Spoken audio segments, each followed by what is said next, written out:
numbers of gross floor area. There's also a note on the plan that says the calculation, the town council zone change was calculated on a density of 1 unit for every 2,900 gross floor area. And if you multiply 98 times 2,900, you get a different total gross floor area. That was part of the reason why I decided to use the tax assessor's data. Right. Because it wasn't entirely clear, and again,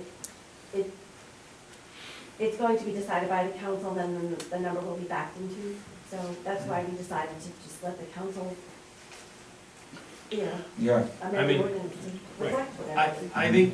I don't think, if you start putting things like this, I mean, there's all sorts of things you can add that are, there are different numbers, there are different calculations. And so I don't think you should be adding it to the decision, since it doesn't matter.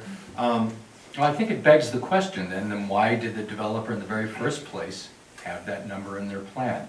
I think because they had an engineer who was calculating stuff out on the plans and dealing with it that way, and trying to figure out things about, I don't know. There are lots of reasons numbers on plans. I look at plans before they get submitted lots of times.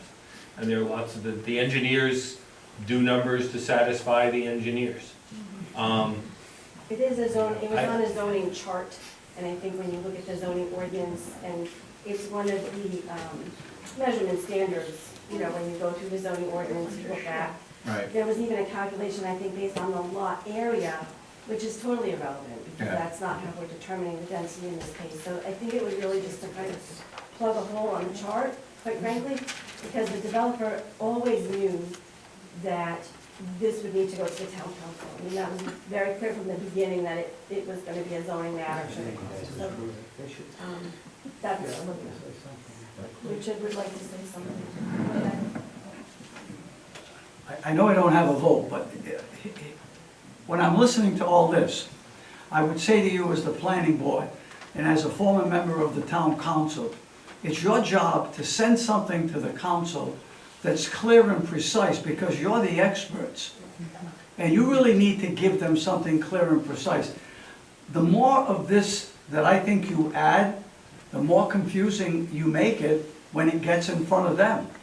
They, at least the years that I spent on there, most of the time, they accept the recommendations of the planning board and of the zoning board. And I think it's your job to make this less confusing than more confusing.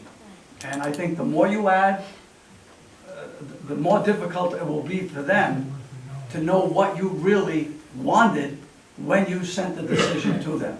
So Richard, I absolutely agree with you, but the fact that fact of 227, 226 was presented to us and has been discussed, and I think the town council needs to know that. Look, if we don't put this in this draft motion, then the town council is going to read this, they're going to say, oh, 296,717, which could allow them to build up to 131. It appears, and I'm saying this as if I was not on the planning board, as a third party looking at this, and that's what I kind of do in my job, doing transactional things.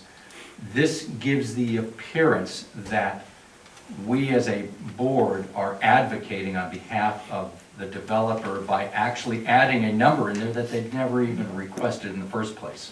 And that's what troubles me. And so I want the council to see the facts. So right, so you could say maybe, as you said, the application states a gross floor area of 227, 226. Right. That's a fact, it's on the plan. It's a fact. Right. And I think they should know that. Okay.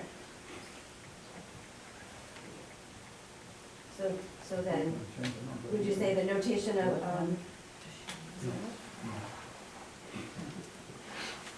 so would you then just have the sentence read, the notation on the applicant's plan indicated 227,226 square feet of gross floor area? Sure. How early of a plan was that they came up with that number? Was that like from the very first meeting?